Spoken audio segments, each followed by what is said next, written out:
ate, another set of applicant na naman namin ngayon. Actually, hoy, tigilan nyo muna yung mga marites nyo dyan.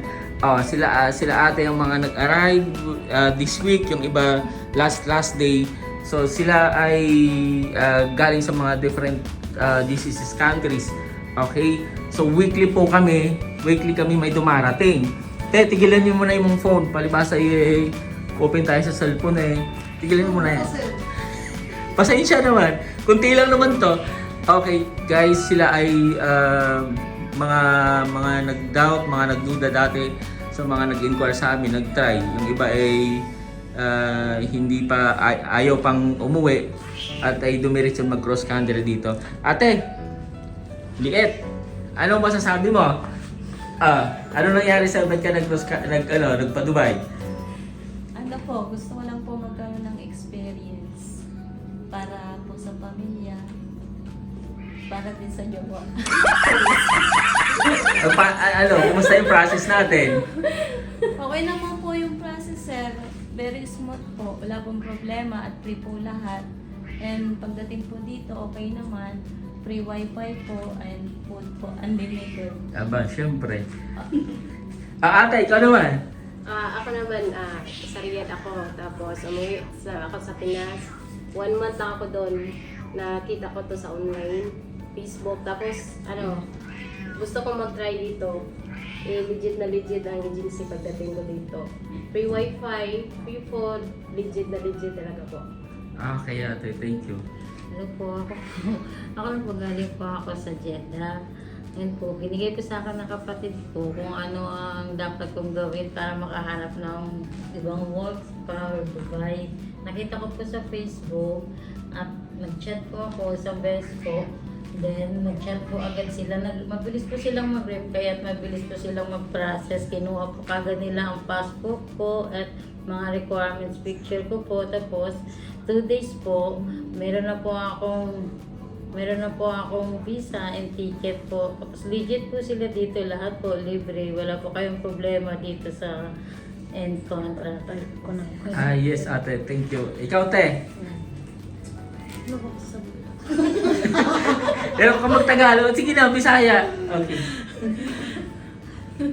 Nakita ko po yung page nila sa Facebook, kaya trinay kong mag-chat. Yun naman po, nag-reply naman sila kaagad. Tapos, hiningi po yung mga details ko, passport, picture. Yun, kinuhanan na nila ako ng visa. Tapos, Parang ilang araw lang tayo nag-usap din, pa-flight na ako noon.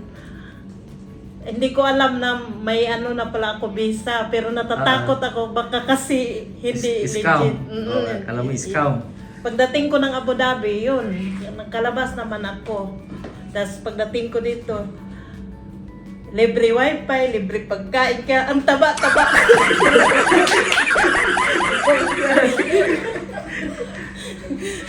Ate?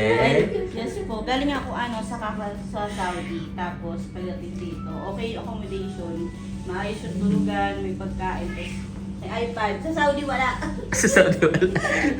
Eto siya, kaka-arrive lang kanina lang. Yo! Yo!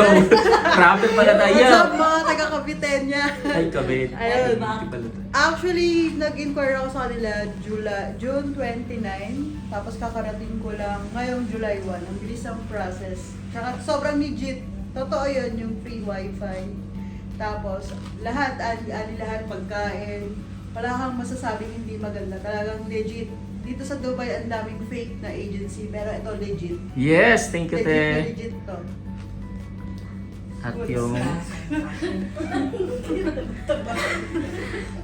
Then? Sa mga taga-La Union dyan, mga Ilocana, try yung ato yun. Legit na legit, 100%. Dito pala ang accommodation, libre amin makan, libre amin wifi, tas ada iPad na, tapos nasisingkot amin, pati agent na singkot. So, taga Ilocana, tara na, try, 100% legit. Ikaw ito yung pinaka-highlight. Ano ang sasabi mo, ate? Galing akong Riyadh, 3 years ako sa Riyadh. Una, nagdata ko dito kasi baka scam, not sure, but I tried. Pero good, legit siya. Kaya tara na, come. Thank you, ate. Ano masasabi niyong lahat sa mga gusto pang mag-apply?